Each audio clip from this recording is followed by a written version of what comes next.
Halo, selamat pagi, siang, sore semuanya. Pada kesempatan kali ini, saya akan membahas mengenai proses scheduling algorithm atau algoritma penjadwalan. Oh ya, sebelum kita masuk ke yang lebih rincinya, kita harus mengetahui terlebih dahulu bahwa algoritma penjadwalan itu terbagi menjadi dua jenis, yaitu algoritma non-preemptive dan juga algoritma preemptive. Di mana non-preemptive ini ketika menjalankan suatu proses, ia akan melakukannya hingga selesai, baru dapat dilanjut oleh proses yang akan datang. Sedangkan algoritma yang satunya atau algoritma preemptive ini dapat dibilang lebih dinamis. Maksudnya adalah ketika sedang menjalankan suatu proses, dan ada proses yang akan datang atau ingin masuk dengan ketentuan yang tertentu, proses tersebut dapat switching atau merubah statusnya menjadi waiting state ataupun sebaliknya. Yang akan pertama kali kita bahas adalah algoritma non-preemptive, yaitu HRRN atau Highest Response Ratio Next. Highest Response Ratio Next ini merupakan strategi penjadwalan dengan prioritas proses tidak hanya berdasarkan fungsi waktu layanan, tetapi juga jumlah waktu tunggu proses.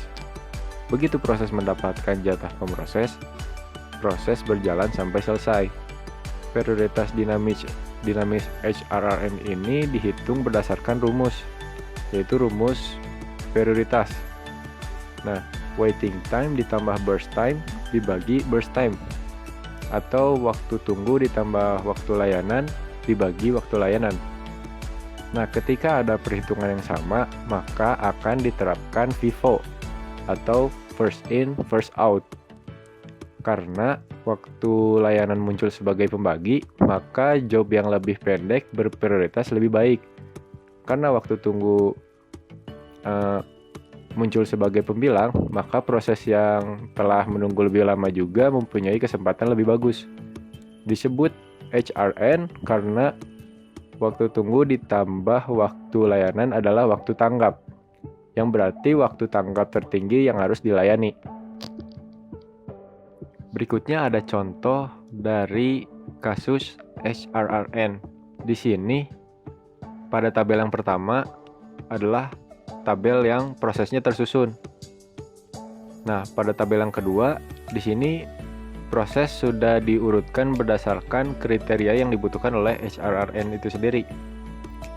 Dapat kita lihat proses 3 atau P3 itu dilaksanakan atau dieksekusi lebih awal karena arrival time-nya 0 milisecond, yang berarti proses tersebut masuk lebih dahulu daripada proses yang lain.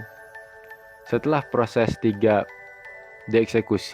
selesai dieksekusi, kita lihat di rasio penalti atau menggunakan rumus yang tadi, rumus prioritas.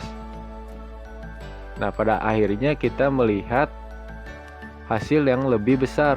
Ternyata P4 lebih besar, maka P4 yang kedua dieksekusi setelah P3.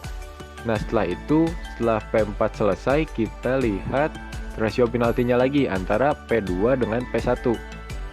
Nah, ternyata yang lebih besar itu adalah P2, maka P2 akan terlebih dahulu dieksekusi daripada P1. Setelah itu, proses yang terakhir, yaitu P1 dilaksanakan hingga proses tersebut selesai.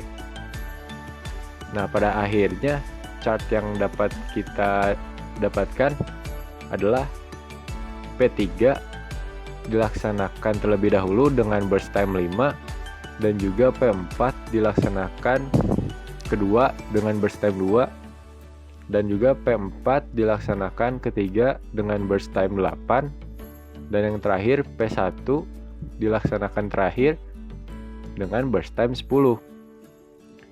Selanjutnya ada SRF atau Shortest Remaining First.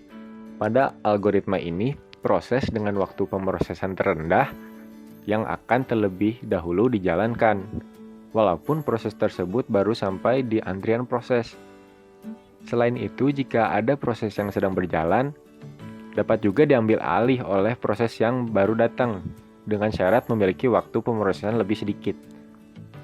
Proses ini merupakan proses penjadwalan berprioritas dinamis atau preemptif. Untuk time sharingnya melengkapi SJF atau Shortest Job First. Pada SRF ini, proses dengan sisa waktu jalan diestimasi terendah dijalankan, termasuk proses-proses yang baru tiba.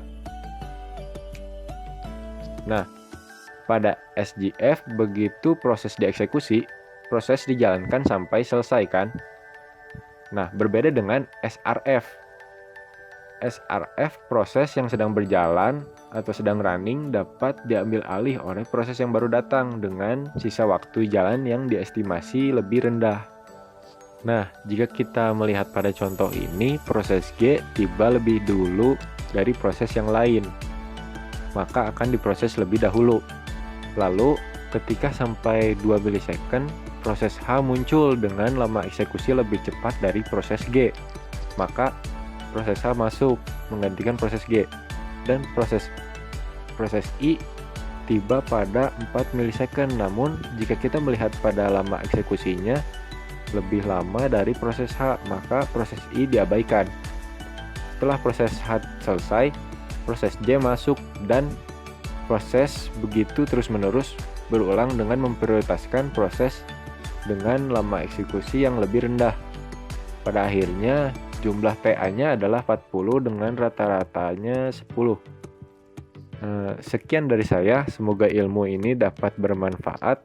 Mohon maaf apabila ada kesalahan, mohon koreksi pada kolom komentar. Terima kasih, sekian dari saya.